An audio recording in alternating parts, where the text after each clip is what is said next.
Pendant ces périodes de vœux, il y a des rendez-vous rituels et il y a des rendez-vous choisis. Au cours de ce mois de janvier 2018, il est deux rendez-vous que j'ai choisis. Deux catégories de Françaises et de Français auxquels j'ai voulu expressément porter mes vœux. Ces concitoyens ont en commun d'être des hommes et des femmes essentiels à la nation, se tenant debout dans la difficulté et l'épreuve, manifestant leur engagement à chaque instant. Ces hommes et ces femmes, ce sont les militaires et ce sont les paysans. J'étais à Toulon vendredi dernier pour présenter mes vœux aux armées et je suis ici à Saint-Genès-Champanel aujourd'hui pour présenter mes vœux à l'agriculture. Et je vous remercie, Monsieur le maire, Mesdames et Messieurs, de votre accueil en ces lieux chaleureux. Dès le début de ce mandat, je me suis lancé dans plusieurs combats que je considérais comme prioritaires. Nos armées, l'emploi, l'éducation et l'agriculture. Car l'agriculture est, j'en suis convaincu, une des clés de notre avenir. Or, elle est aujourd'hui, et vous le savez parfaitement, dans votre quotidien, à la croisée des chemins. Les choix qui ont été faits depuis quelques décennies par certaines de nos filières industrielles ont parfois été les bons, d'autres fois moins. Il y a à chaque fois eu un volontarisme au rendez-vous, toujours un courage. Il y a eu aussi des erreurs stratégiques qui ont été commises, où l'on a renoncé à des mécanismes d'accompagnement en ouvrant parfois tous les secteurs, dans une mondialisation qui s'est elle-même déréglée et a bousculé des filières entières. Je sais que beaucoup ici sont dans le lait, ils ont vécu ces dernières années, parfois dans leur chair, ces difficultés.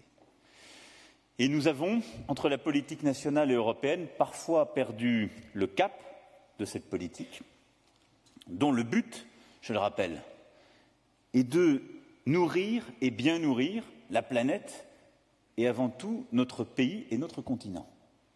Et ce cap, pour moi, de la souveraineté alimentaire, de qualité, choisie, qui correspond à nos choix collectifs et qui assure la pleine traçabilité et la pleine sécurité, c'est celui que nous devons retrouver.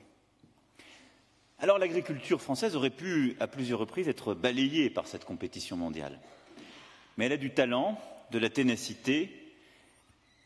Elle a résisté parce qu'il y a eu la volonté des paysans, qui même et encore aujourd'hui dans certaines filières, malgré les années difficiles, ont tenu, parfois en renonçant à se payer, par l'amour du métier, parce qu'il y a eu l'engagement des territoires et de leurs élus, qui à chaque fois sont venus en soutien de certaines filières dans les années difficiles, même quand elles duraient, et parce qu'il y a eu, si je puis dire, le goût français. Parce que les Françaises et les Français restent attachés aux produits de qualité, à une alimentation de qualité. La gastronomie participe justement de cette ambition, de cette exigence collective qui, même dans ces années-là, a tenu porter haut les couleurs de filières entières et de la qualité des produits. Et je ne peux évoquer évidemment notre gastronomie sans avoir aujourd'hui dans cette région une pensée pour Paul Bocuse. Demain, plusieurs d'entre vous seront à Lyon pour lui rendre l'hommage que la nation lui doit. Nous prendrons aussi, en lien avec sa famille, plusieurs initiatives fortes, mais il fait partie, c'est peut-être même le premier d'entre eux, de ces grandes figures qui ont porté justement la qualité des produits français et l'excellence française chez nous et partout dans le monde. Alors nous sommes aujourd'hui à un tournant. J'en suis profondément convaincu, je sais que beaucoup d'entre vous le sont aussi, pour notre agriculture. Parce que c'est là aussi un des lieux de transformation profonde, pas seulement d'une filière économique, mais aussi d'une forme d'organisation dans notre société, d'organisation de nombreux territoires et de choix profonds pour notre société.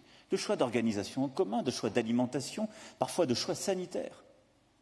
Et il nous faut construire pour aujourd'hui et demain ce changement profond. Et pour cela, nous devons renouer avec nos fondamentaux. L'agriculture française est forte de savoir-faire que l'on nous envie. Et nous ne devons pas renoncer à être ambitieux.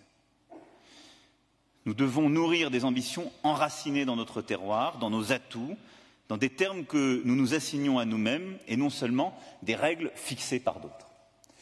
Il ne s'agit pas d'avoir peur de l'ouverture, j'y reviendrai, mais il s'agit de savoir aussi quels sont nos atouts et ils s'enracinent sur des territoires.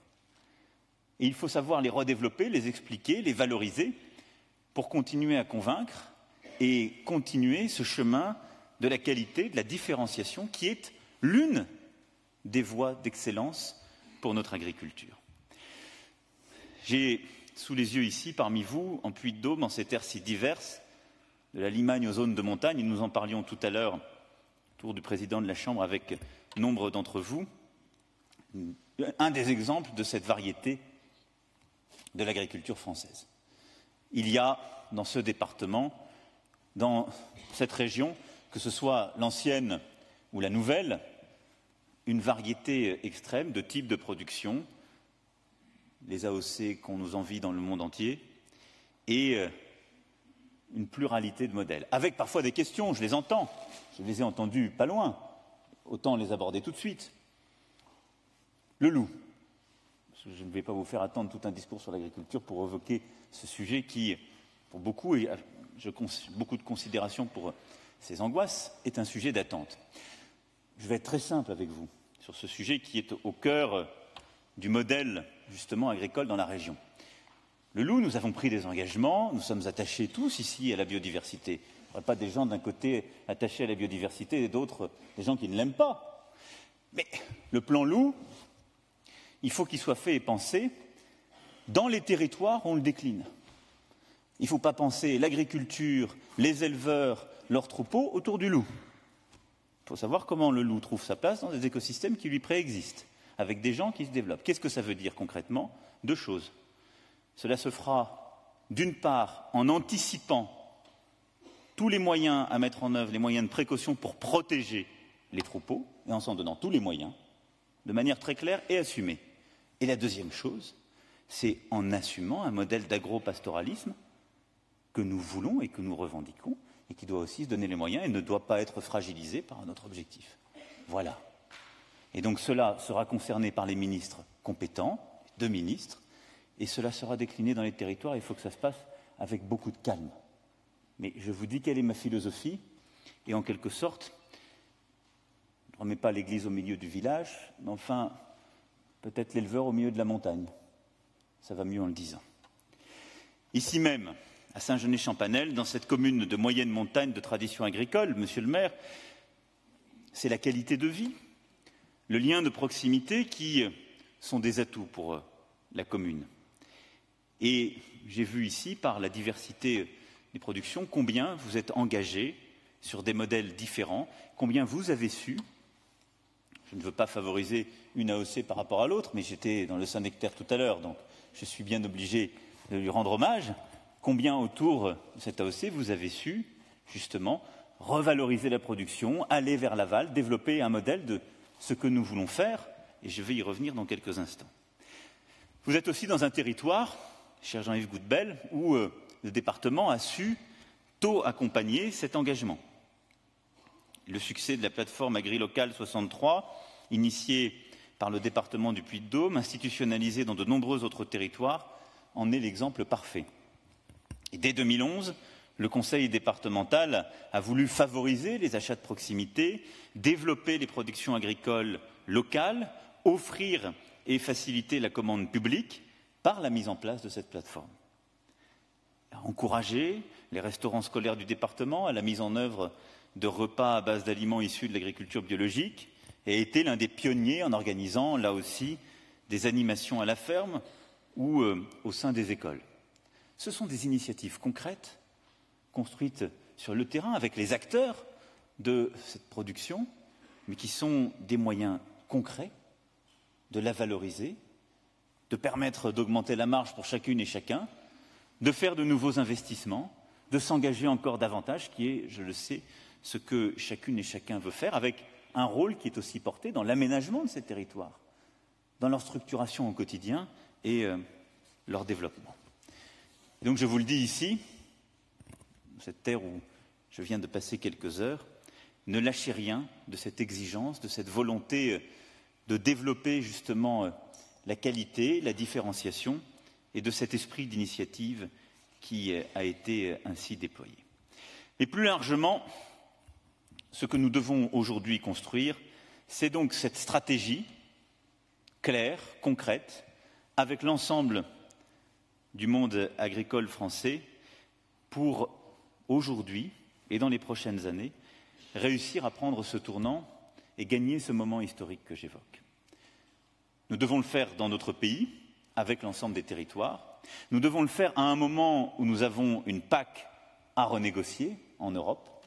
Et nous devons le faire à un moment où le monde est en train ou de s'ouvrir ou de se fermer, mais où les plaques tectoniques du commerce mondial en matière agricole sont en train de bouger très vite, et où nous avons pu voir ces dernières années les limites de la volatilité des cours et d'une agriculture qu'on pense simplement ouverte au grand vent des marchés. Et donc où il nous faut aussi penser des mécanismes de régulation, de protection, pour défendre cet objectif que j'évoquais d'une vraie souveraineté alimentaire et d'une souveraineté de qualité. Pour moi, ce moment s'articule autour de 3 combats. Celui de la valeur, celui de l'ouverture et celui de la planète. Car ce 3e combat est jumeau de celui que vous menez. Il est indissociable, on les a parfois opposés, à tort, et je suis profondément convaincu que nous pouvons les réconcilier. Le combat pour la valeur, c'est celui que nous avons livré dès le début de ce mandat en lançant les États généraux de l'alimentation, et j'ai pris des engagements clairs dès la campagne présidentielle. Je les ai réaffirmés il y a quelques mois à Rungis. Ils sont en train d'être déclinés concrètement et dès la semaine prochaine au Conseil des ministres seront présentés dans le cadre d'un texte de loi avec des dispositions législatives et des ordonnances, comme je m'y étais engagé, qui seront ainsi soumises pour aller plus rapidement. Nous le savons, le combat de la valeur, il procède de plusieurs éléments stratégiques. D'abord, il y a une stratégie industrielle à décliner dans chaque filière, et elle est différente. Parce que la valeur, on l'obtient si on est pertinent sur le marché qu'on vise. Il y a de la valeur qu'on peut obtenir en développant parfois des circuits courts, dans certains endroits, sur certaines filières, du bio et une autre forme justement de cultiver. Dans d'autres endroits, il faut maintenir l'intensif mais réussir à se différencier davantage. Sur certaines filières, c'est par l'export qu'on pourra obtenir la valeur. Et donc, il n'y a pas de stratégie nationale unique. Et comme je vous l'avais dit il y a quelques mois, je ne suis pas en train ici de vous dire il y a un modèle de production français, alignons-nous tous derrière celui-ci. Ça n'aurait aucun sens.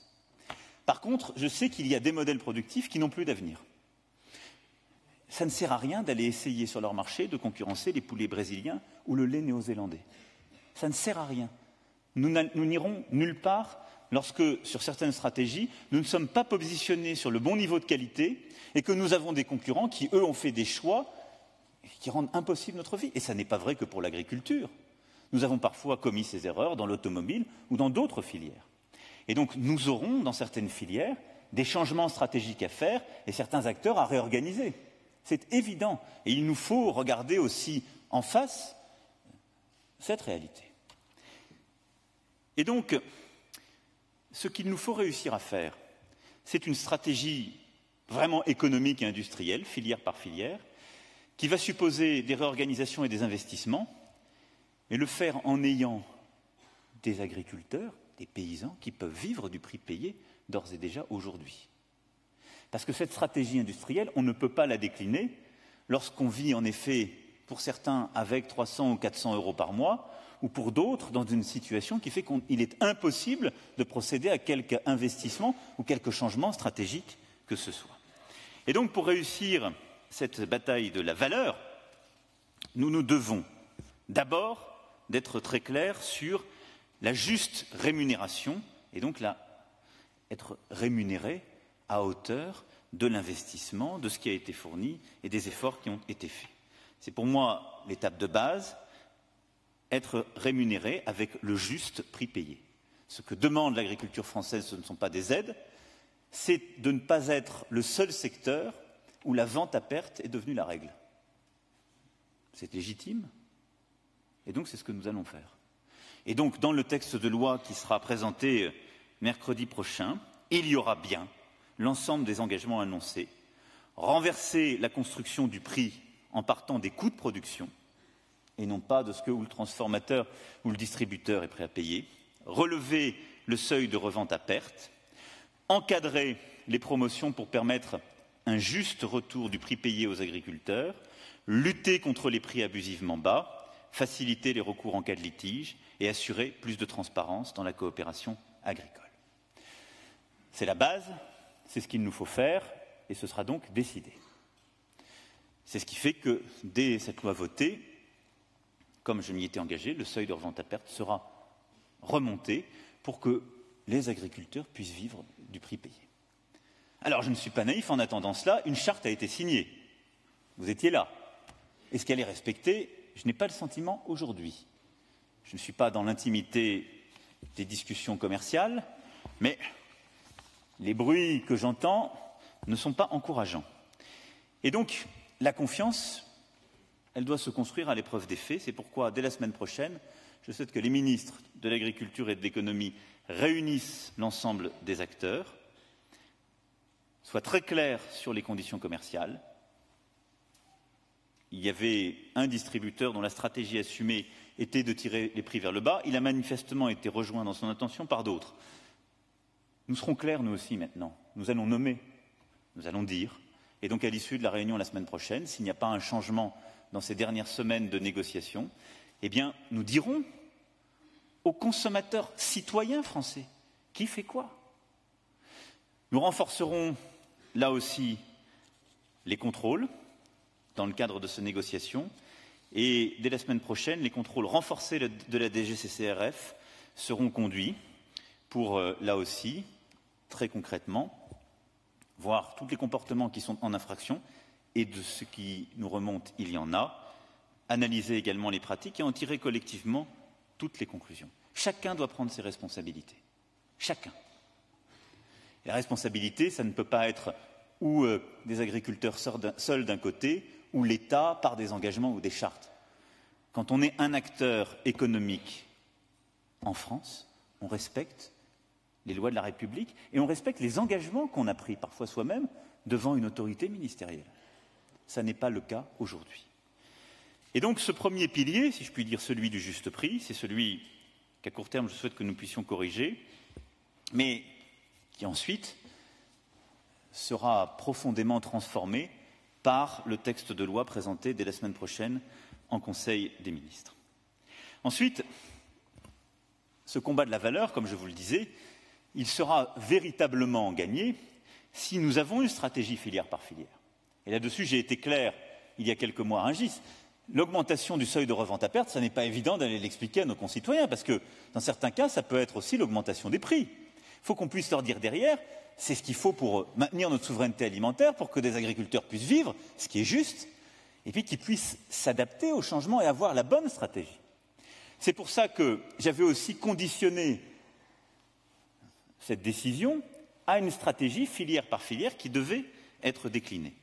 Et je veux, à ce titre, remercier les 35 filières ici représentées qui se sont livrées à ce travail, remercier aussi l'ensemble de la profession et de ses représentants qui l'ont vraiment accompagné, qui s'y sont engagés, parce que nous avons pour la première fois un document stratégique pour ces 35 filières. C'est un document qui vient du terrain, qui vient de la réalité de celles et ceux qui connaissent ce métier, qui ont été dans la discussion interrogés, questionnés, mais qui sont prêts à prendre des engagements, à avoir une stratégie viable pour tout le monde. Dans certains secteurs, elle passera par la différenciation, par des investissements pour aller vers l'aval et pouvoir valoriser dans certaines régions davantage sa production laitière, parce qu'on vend beaucoup mieux, on le sait, son lait si on le transforme. Nous l'avons encore vu tout à l'heure pour ce qui relève de certaines AOC. Dans d'autres, ce sera, je pense à la viande, d'améliorer l'investissement sur l'abattage, de mieux valoriser la découpe. Sur certaines filières aussi, d'engraisser quand on arrive à différencier véritablement le prix. Chacune de ces filières a construit sa stratégie. Et donc, ce travail accompli, c'est la condition pour pouvoir décliner une vraie stratégie industrielle, une vraie offre qui, en France, sur nos territoires, mais aussi à l'international, nous permettra de gagner ce combat de la valeur.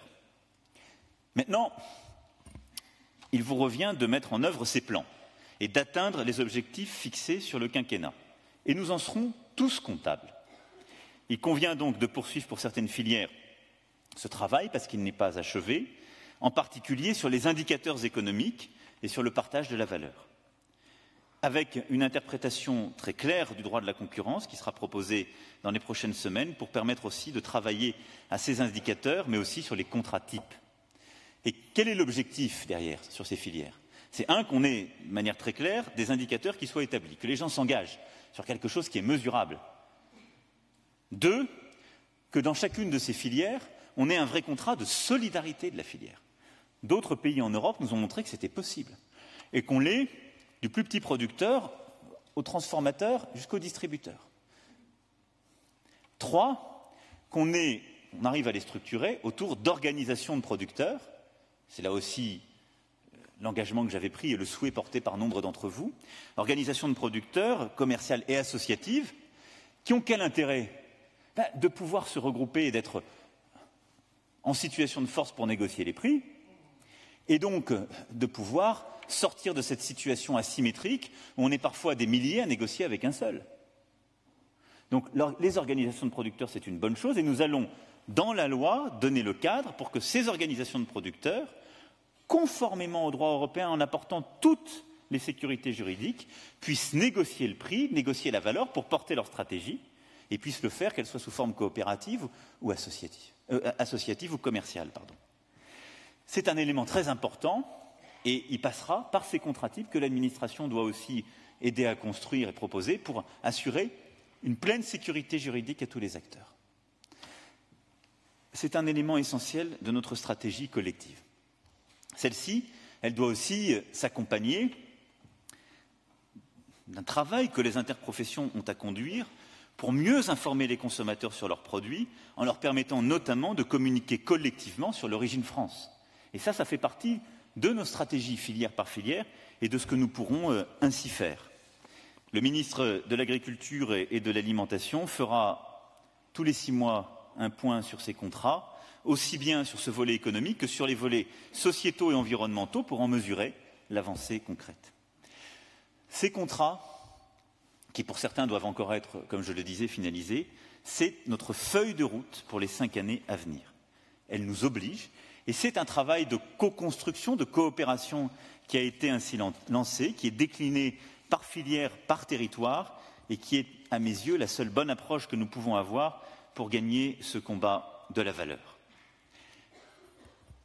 Évidemment, le combat ne s'arrête pas là, et il y a d'autres mesures qui viendront compléter ce dispositif et qui sont indispensables pour structurer la rentabilité économique de nombre de filières et du monde agricole.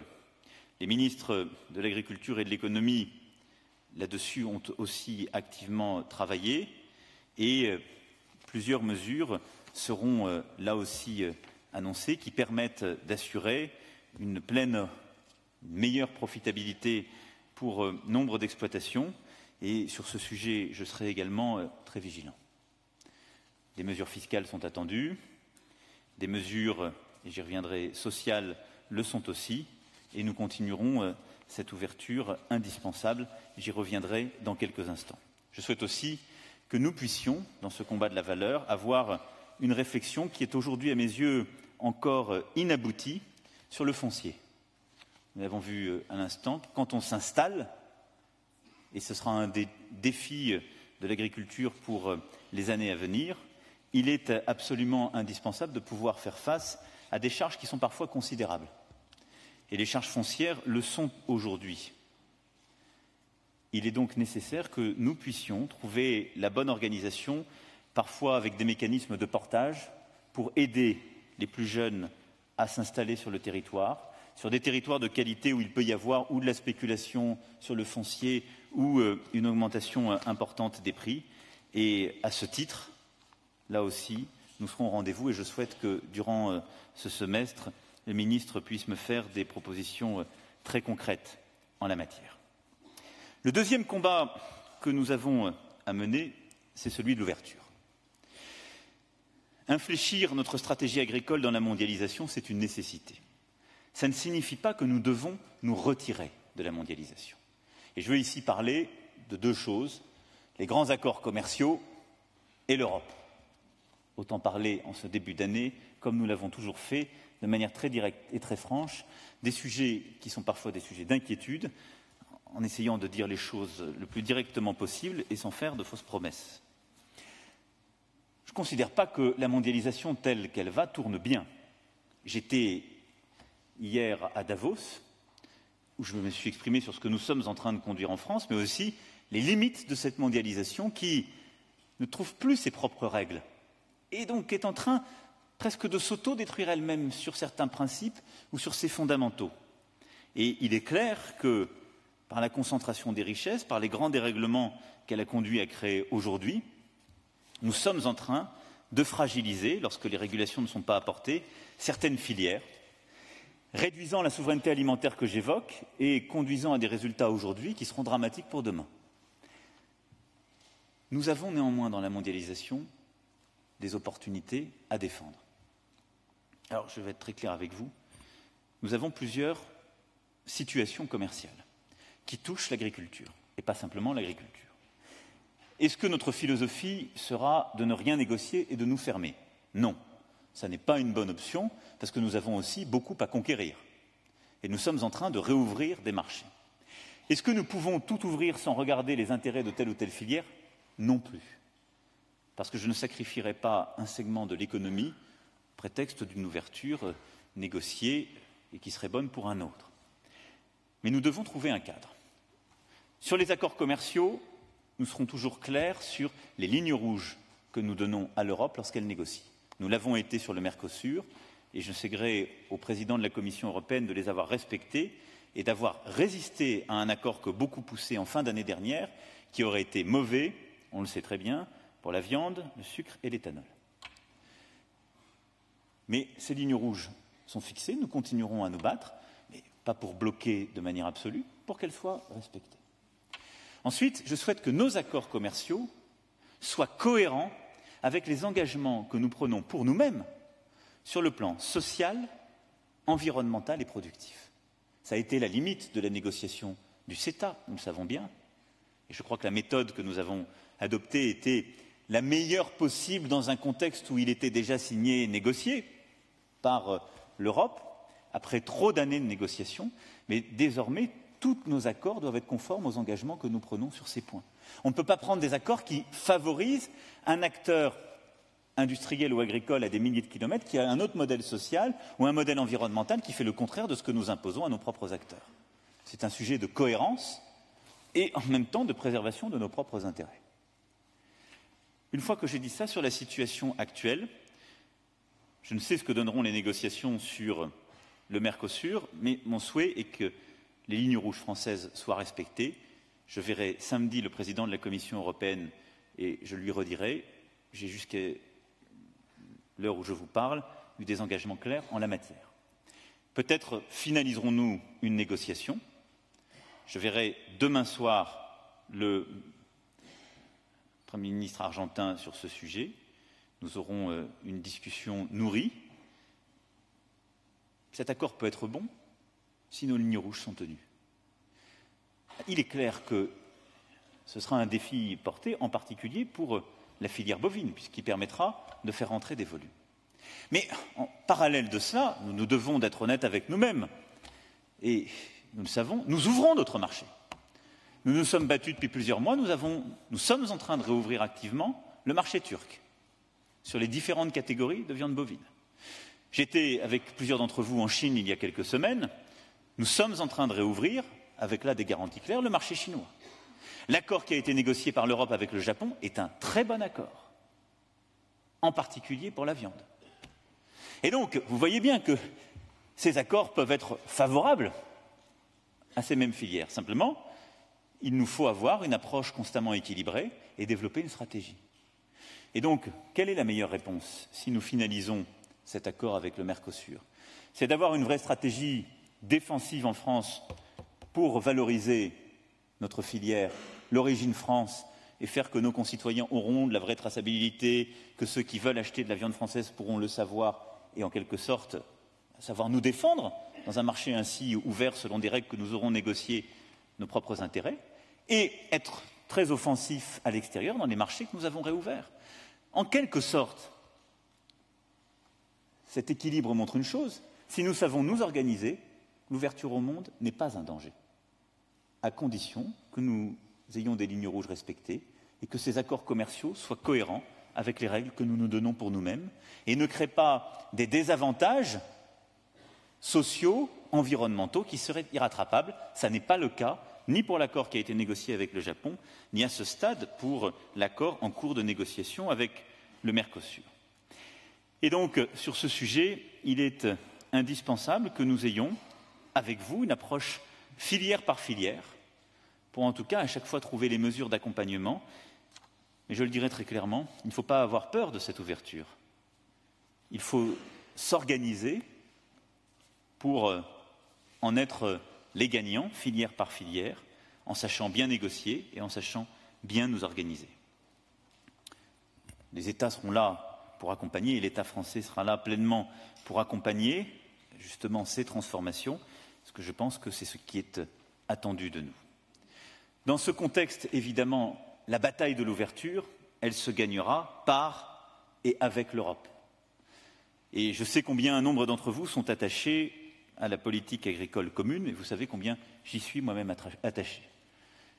Et je remercie aussi toutes celles et ceux qui ont su ces derniers temps, quand d'aucuns venaient expliquer que l'Europe était la menace principale pour le monde agricole, prendre leurs responsabilités et dire que l'Europe était aujourd'hui une béquille indispensable, une organisation indispensable à notre agriculture.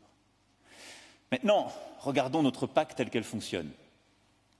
Elle est trop complexe, devenue illisible, et qu'il s'agisse des discussions entre l'État ou les régions pour savoir qui gère quoi, ou des discussions entre tel ou tel pilier pour savoir qui transfère quoi, les derniers mois nous ont donné une illustration d'une complexité, voire d'une illisibilité, qui crée parfois des tensions inutiles. Il nous faut donc aller vers une PAC moins bureaucratique, plus stratégique, et qui corresponde à nos grands objectifs stratégiques dans cette ouverture au monde. Je souhaite, pour ma part, défendre une PAC, d'abord aux ambitions préservées. La sortie du Royaume-Uni, la définition de nouvelles priorités pourraient conduire certains dans la négociation que nous avons à vouloir réduire l'ambition de cette politique. Ce n'est pas le souhait que je porte, ni la volonté qui sera celle de la France. Ensuite, il faut que cette PAC soit à la fois plus simple, alimentée par une forme de subsidiarité dans sa gestion qui permette aux États de faire des arbitrages pendant la vie de la PAC entre telle et telle priorité, mais qui soit un vrai mécanisme de protection et de lutte efficace contre la volatilité des prix. Si nous regardons le monde tel qu'il est, l'ouverture qui a ses avantages pour nous, s'il y a bien un point sur lequel ces dernières années nous avons souffert, c'est la volatilité des prix et des cours mondiaux. La mise en place d'outils de gestion des nouveaux risques auxquels est confrontée notre agriculture sera donc un axe prioritaire de la prochaine politique agricole commune. Le schéma des risques est à repenser. Il faut définir ce qui relève d'une réserve de crise européenne, d'outils de régulation au niveau des filières, qu'il s'agisse par exemple de mécanismes contracycliques ou de fonds de mutualisation, et de la protection individuelle avec des dispositifs nationaux comme l'épargne de précaution ou les assurances climatiques. Les aides directes sur financement européen doivent être ce premier filet de sécurité individuelle qui doit permettre à chaque agriculteur de maîtriser son risque. Et donc c'est dans cette philosophie qu'il nous faut penser cette nouvelle PAC. Il y aura un travail que je souhaite très continu, régulier et nourri avec l'ensemble d'entre vous pour préparer la position française et porter cette ambition. C'est de cette PAC dont nous avons besoin. Une PAC aussi plus simple au niveau européen, comme je vous l'ai dit, et nous l'avons constaté dans le projet de loi sur le droit à l'erreur. Nombre de réglementations agricoles sont européennes et nous devons travailler là aussi avec nos partenaires pour une PAC plus efficace et moins tatillonne. Le CORENA, Comité de rénovation des normes en agriculture, est une instance qui doit nous permettre, en se réunissant régulièrement, de veiller à cette nécessaire simplification. Nous devons également avoir une PAC plus lisible, comme je le disais. Les retards de paiement, qui sont nos propres turpitudes, pour une large part, seront comblés dans les tout prochains mois. Et, je l'ai dit et redit, je souhaite que le printemps 2018 soit vraiment la fin de cette situation inacceptable, sur laquelle nous portons une part de responsabilité, État, et de la désorganisation du système d'information, mais inacceptable pour des agriculteurs qui ont déjà des revenus indécents de bassesse, ou, nous l'avons vu tout à l'heure dans une illustration parfaite, ça des agriculteurs qui, du coup, se tétanisent et ne veulent plus investir et ne veulent plus continuer les changements vers lesquels ils allaient parce qu'ils n'ont plus de visibilité sur les paiements qui leur sont faits. Le gouvernement a mis en place un calendrier de rattrapage très clair et le retour à la norme sera effectué. La lisibilité, c'est aussi celle que nous devons sur certains dispositifs sur lesquels nous devons ensemble sortir de l'hypocrisie. Alors il y a un sujet, je parlais du loup en commençant, je sais qu'il y a un deuxième sujet qui angoisse beaucoup de monde, ici et ailleurs, c'est l'ICHN. L'ICHN français, il a été conçu avec des critères, mais on le sait, ce n'est pas d'aujourd'hui qu'on le découvre, on va se dire les choses en vérité, on le sait depuis 6 ans, qui ne correspondent plus aux règles européennes. Et donc, la discussion de 2013 nous a déjà mis dans une impasse. Depuis 2013, nous traînons cette impasse. Donc, il faut que dans le mois qui vient, nous en sortions. Alors, je vais être très clair, l'ICHN, dans les zones de montagne, comme là où nous sommes, ne sera pas touchée, parce qu'elle est incontestable. Et je l'ai dit très clairement, elle ne sera pas écrêtée parce que nous ne savons pas faire des choix. Donc elle sera maintenue telle qu'elle est, comme elle est. Ensuite, il y a des endroits où aujourd'hui nous sommes dans l'illisibilité et donc l'angoisse, avec, je l'ai vu, dans le Tarn-et-Garonne, dans les Deux-Sèvres, des agriculteurs qui légitimement se disent « je vais perdre cette indemnité qui faisait partie substantielle parfois de mes revenus, je vais le perdre très vite », alors même qu'ils ont eu d'autres difficultés liées aux aléas climatiques de ces 2 dernières années. Je vais être très clair là-dessus. On va devoir clarifier le sujet des ICHN. Donc on va sortir de cette hypocrisie. Maintenant, je souhaite qu'on fasse une série de choses, en particulier pour ces territoires. 1, on doit finaliser, je le dis au ministre et il le sait et il s'activera avec vous, mi-février, nous devons avoir une carte claire et partagée.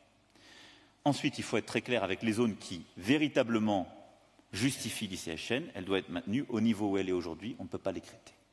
3, il faut se donner un délai de sortie de 2 à 3 ans, parce qu'on ne peut pas faire les choses de manière rapide pour ceux qui ont vocation à bouger.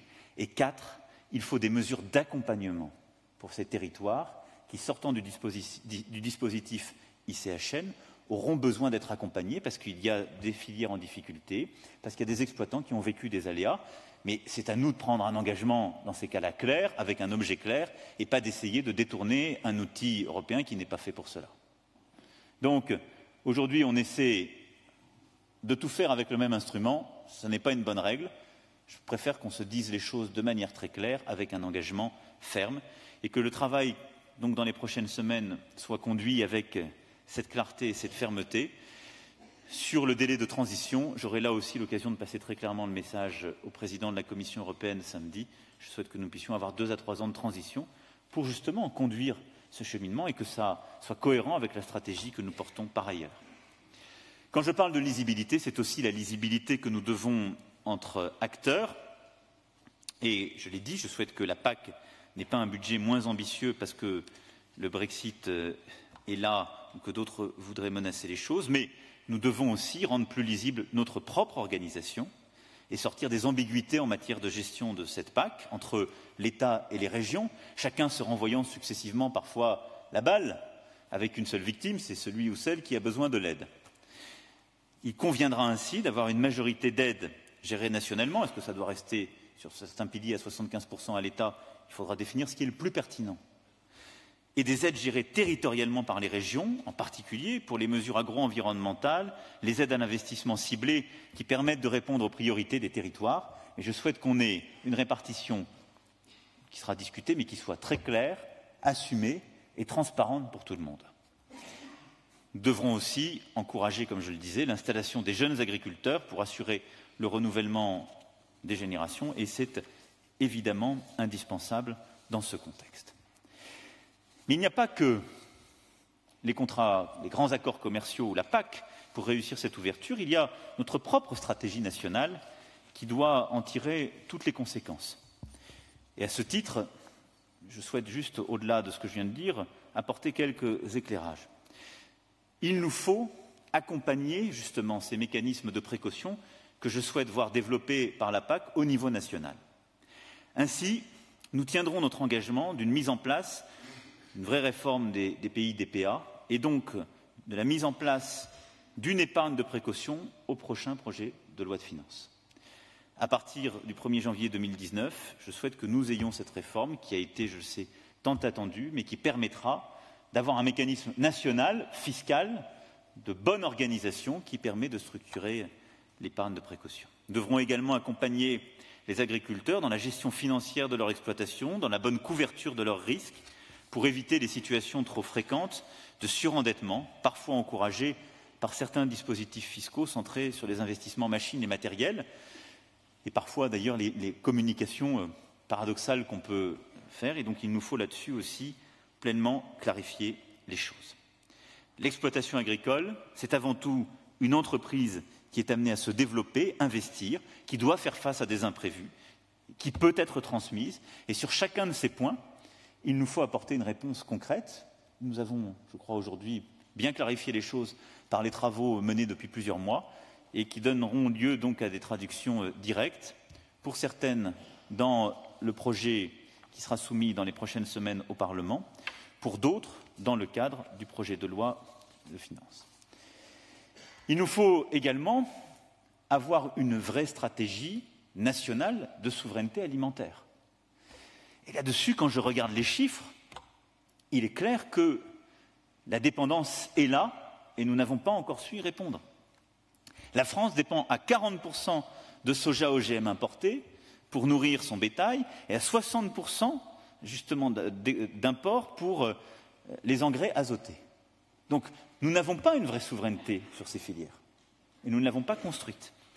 Ce sont des flux massifs, ils impactent l'environnement, ils doivent aussi nous questionner, et je sais bien, je vais y venir dans un instant en parlant de la planète, que pour beaucoup d'entre vous, ça rend la chose illisible quand on dit qu'il faut faire des efforts au niveau national et qu'on continue à avoir une telle dépendance à l'égard d'acteurs qui, eux, n'ont pas les mêmes contraintes et les mêmes règles. C'est là où nos plans de filière, où nos contrats doivent nous aider à développer une vraie stratégie de souveraineté. Et je souhaite en particulier que nous puissions décliner au niveau de la PAC cette ambition, mais que nous ayons une vraie stratégie protéines pour les 5 ans à venir.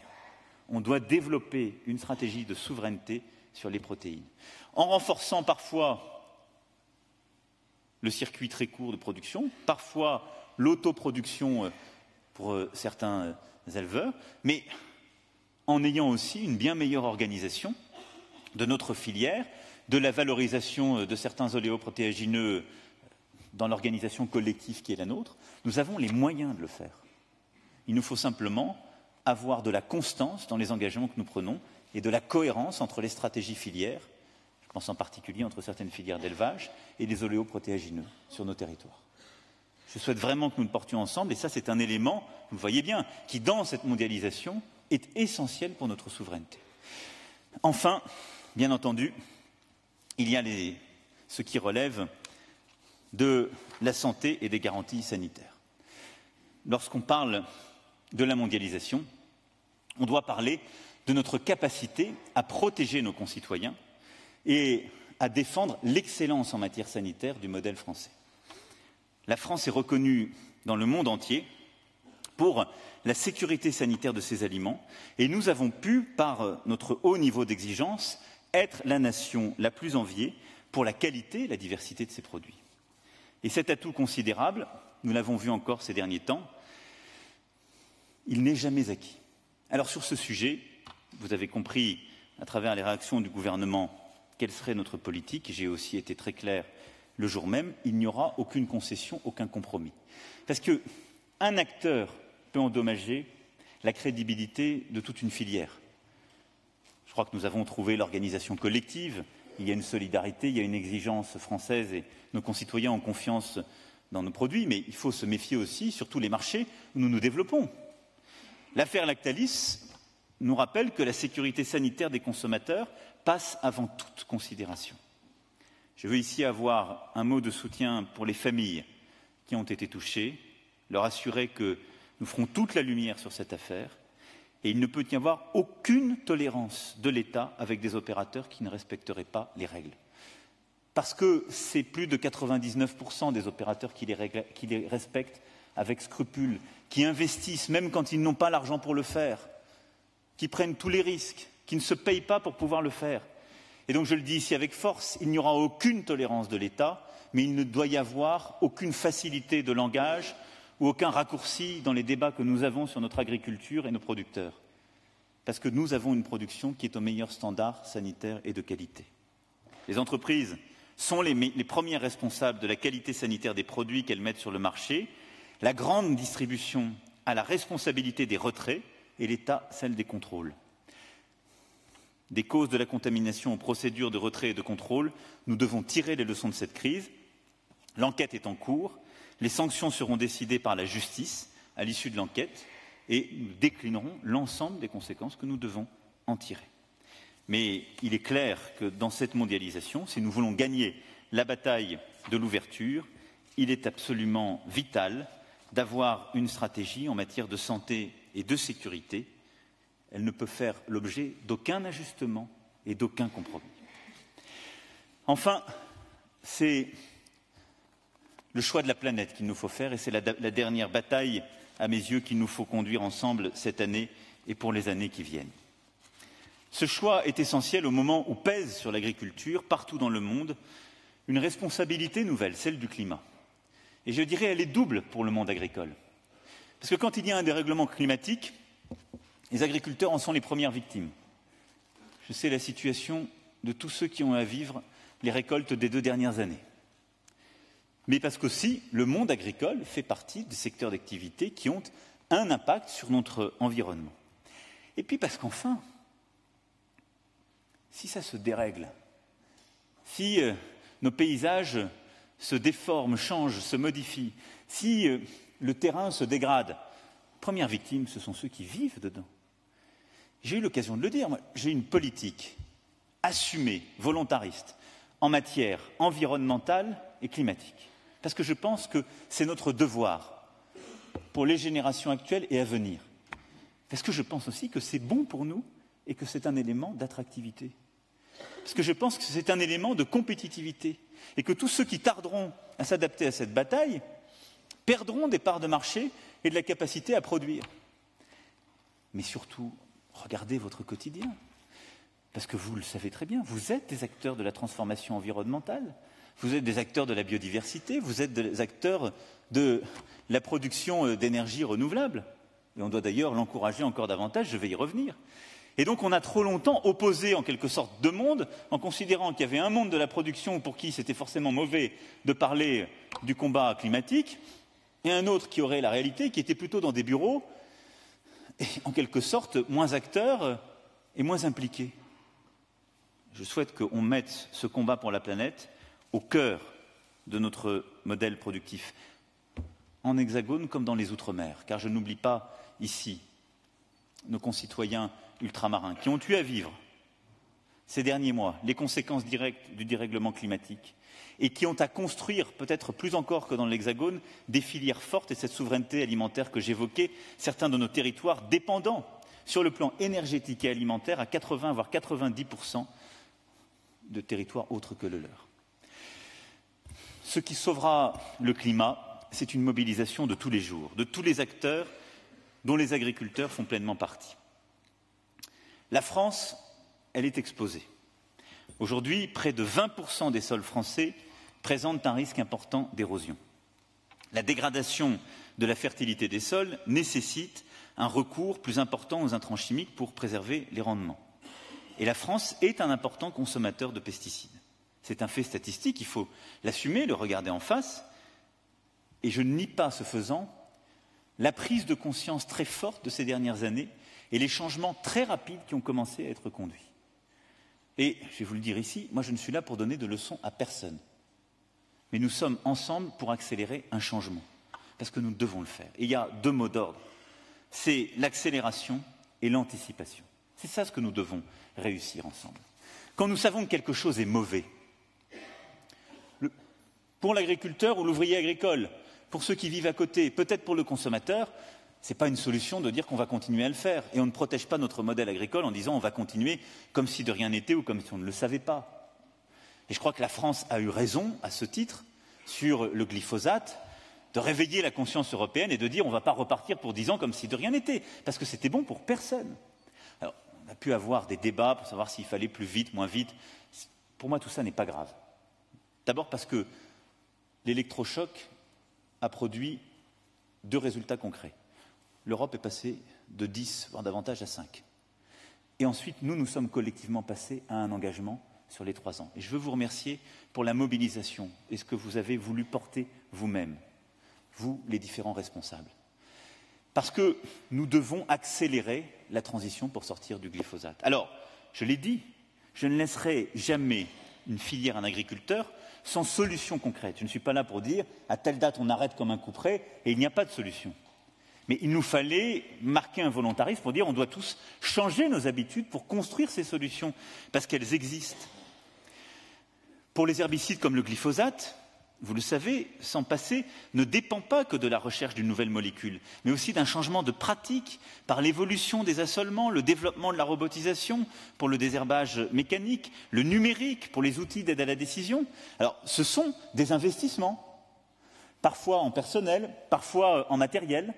Et donc là-dessus, on doit l'intégrer dans nos stratégies de filière. Il faut aider ceux qui vont investir.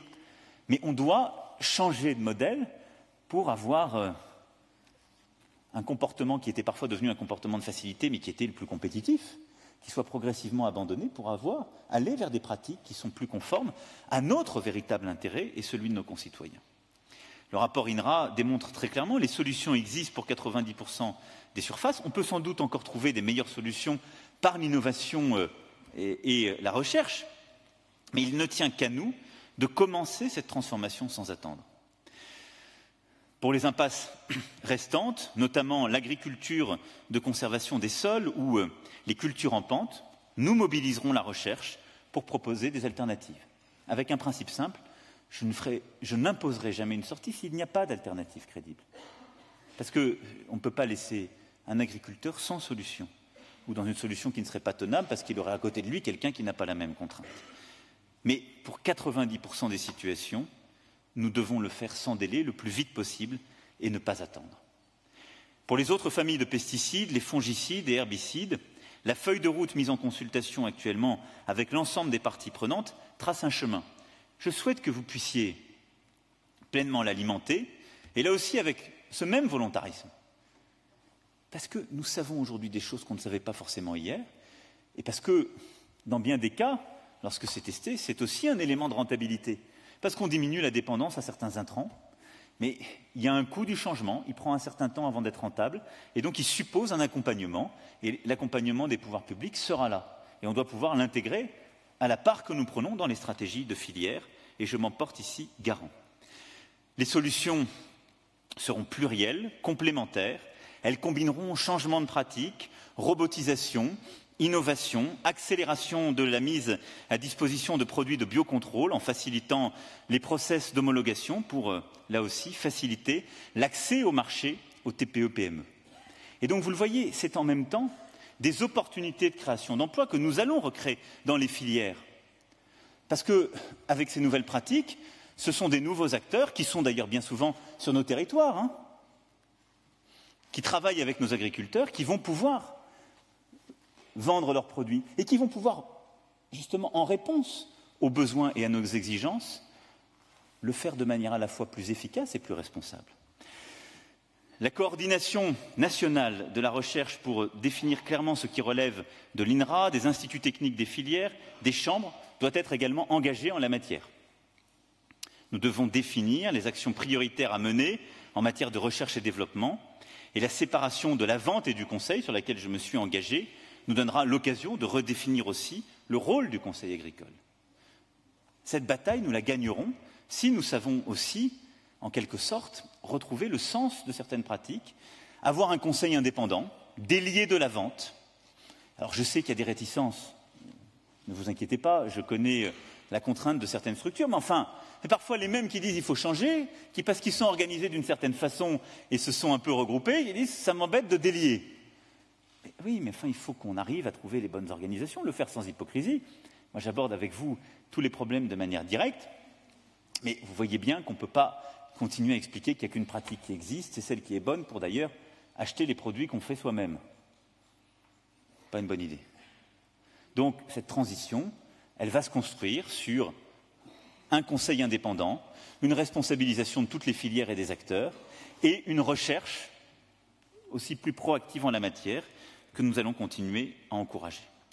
Les résultats des 3000 fermes expérimentables défis montrent que nous pouvons progresser rapidement, essaimer des expériences, et le fait que vous vous soyez pleinement engagés ces derniers mois dans cette action est pour moi pas simplement un signe,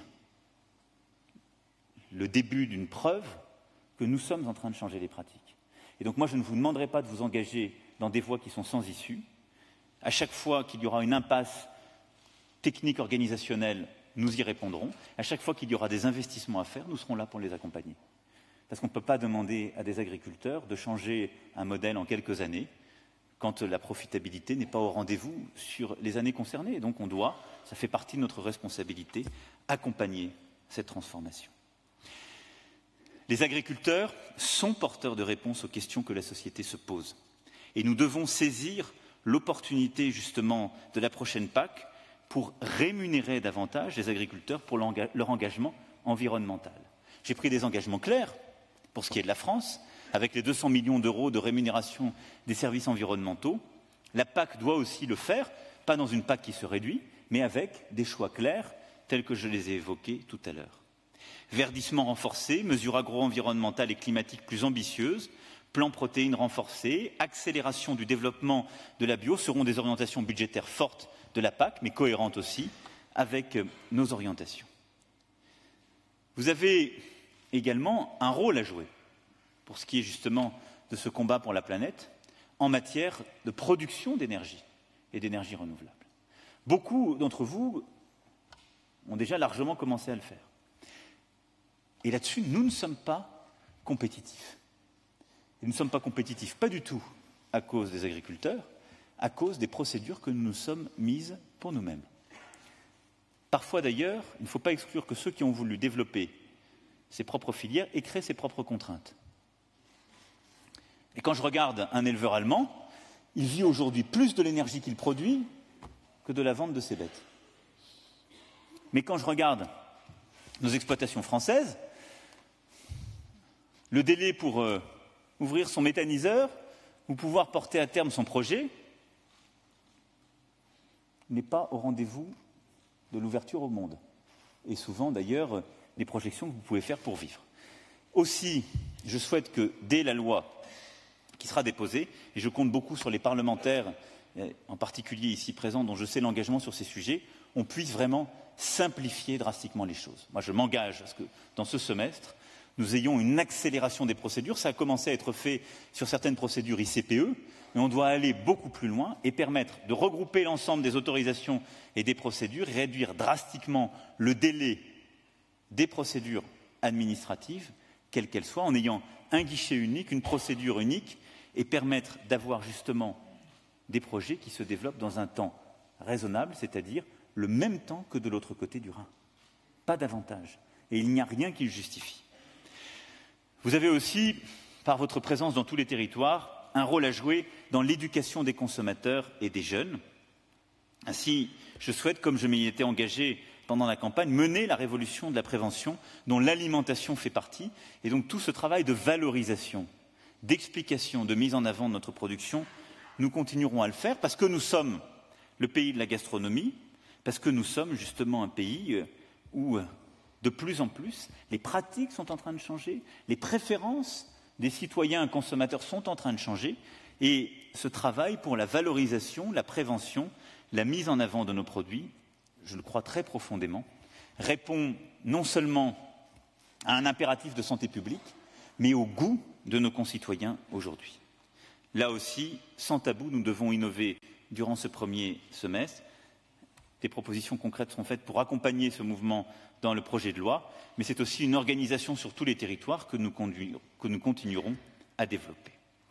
C'est aussi le sens de mon engagement sur le 50% bio, local ou sous signe de qualité dans la restauration collective ou dans le développement de projets alimentaires territoriaux. Des acteurs économiques au pouvoir public, nous devons être unis pour faire de la France le pays où l'on mange le mieux au monde, le plus sainement, le plus durablement. La loi portera les principes justement de cette réforme qui seront ensuite déclinés sur le plan réglementaire et je souhaite que l'ensemble des filières et des acteurs puissent accompagner cet engagement et sa mise en œuvre parce que ce sera aussi l'une des meilleures protections contre toute forme de concurrence déloyale ou contre toute forme d'ouverture non souhaitée. Je vous le dis très franchement, c'est la meilleure façon de valoriser, de développer les productions de qualité et de développer nos propres filières. Voilà ces 3 combats sur lesquels je voulais revenir auprès de vous en ce début d'année. Ce combat pour la valeur, indispensable et qui est évidemment un préalable à tout, mais qui suppose un engagement réciproque. Ce combat profond de transformation pour l'ouverture, qui, je le sais, ne sera pas aisé, mais suppose aussi beaucoup d'engagement pour les prochains mois, mais que nous pouvons gagner, que nous devons gagner. Et enfin, ce combat pour la planète, le climat, parce qu'il est au fond au cœur de toutes les formes de production de demain. Il y a derrière tout ce que j'ai dit, j'ai essayé de toucher du doigt à plusieurs reprises, des réalités qui sont diverses selon les filières, selon les territoires, selon parfois les générations. Je n'ignore rien de cela. Mais au-delà de cette diversité, je sais une chose, c'est qu'il y a de la passion et de l'engagement. Les crises que nous avons vécues ces dernières années, elles ont eu un résultat. C'est que qui était dans l'agriculture sans passion n'est pas resté. Qui était dans l'agriculture sans passion a mis un genou à terre, et parfois pire. Et je sais que beaucoup sont encore dans le doute, dans la souffrance. Mais je sais que ce qui porte chacune et chacun, c'est cet amour de son terroir, de ce qu'il produit, de ce qui n'est pas un métier, parce que c'est une vie. Parce que quand on est paysan, c'est une vie d'homme ou de femme. Parce que ça commence tôt et ça finit tard, et ça ne s'arrête jamais. Et la France a besoin de passionnés, d'engagés. Ce ne sont pas ça des textes, des lois, des décrets ou des accords commerciaux qu'ils décident. C'est la force d'un peuple.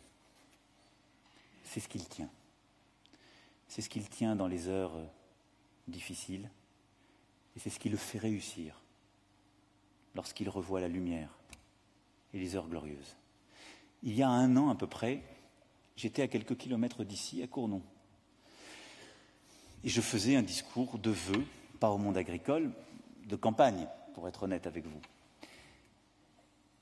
Et je crois me souvenir que je citais le philosophe Alain. Sur des terres radicales, il n'est pas mauvais de citer parfois des radicaux. Et Alain, c'était à peu près il y a 1 siècle, avait cette très belle phrase.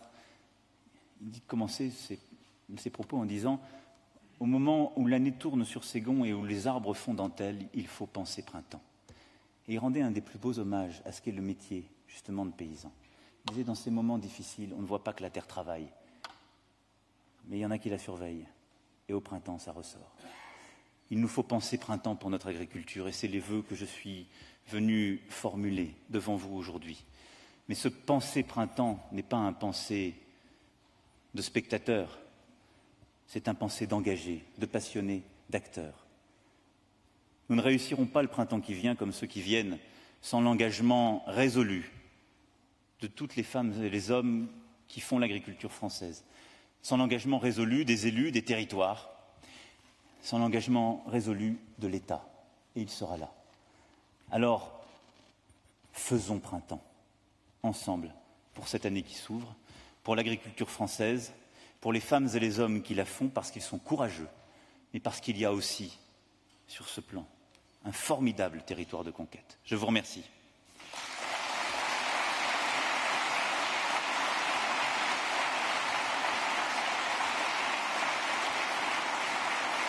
Merci à vous.